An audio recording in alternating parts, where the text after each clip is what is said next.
Bonjour, moi c'est Mathilde, je suis 100% nazérienne et très fière d'être la directrice du Ruban Bleu, qui compte aujourd'hui 18 000 m² d'enseignes et surtout un grand lieu de vie.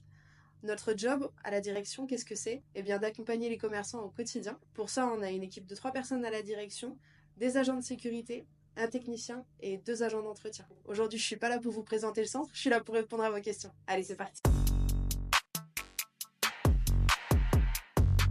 Très bonne question, Rabi.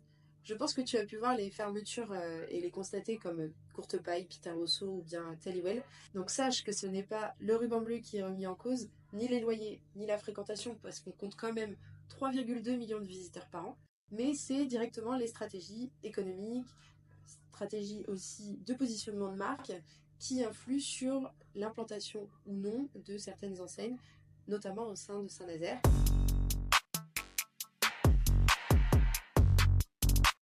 Donc on a déjà commencé à agir. En 2023 et 2024, on a déjà accueilli 10 nouvelles enseignes. Lucky Beach, Basic Fit, Monoprix, G-Star, La Fée Maraboutée, la boutique de vos rêves, Calzedonia, Rituals, Air du Vin et Chaussea. Donc toutes ces nouvelles enseignes qui se sont implantées montrent bien comme quoi il y a un intérêt pour la ville de Saint-Nazaire et les Nazériens. Et surtout, on sait que c'est des enseignes aujourd'hui qui correspondent aux attentes des Nazériens.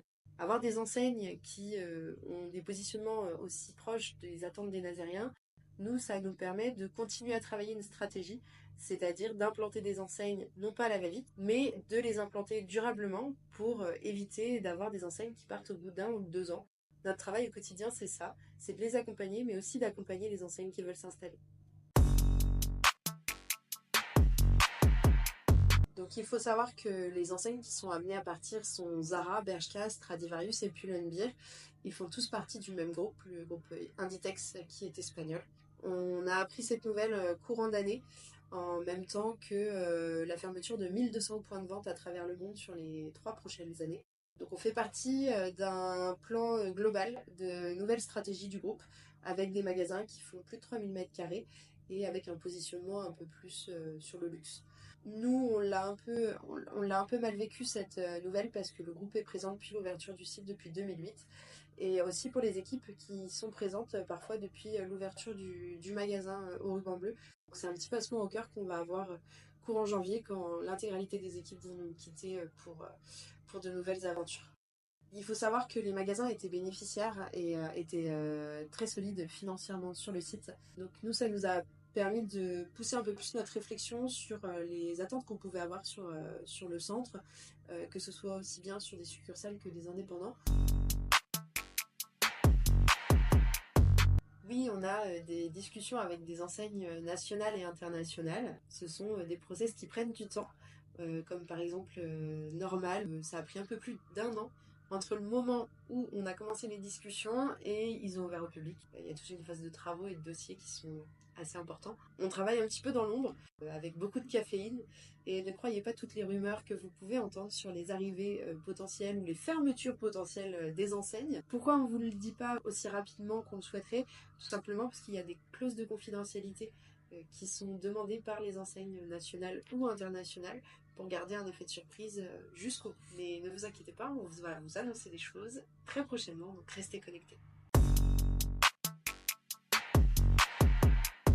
Alors, c'est la question qu'on entend très souvent, c'est les remarques qu'on voit sur tous les commentaires sur Facebook, Instagram ou autres.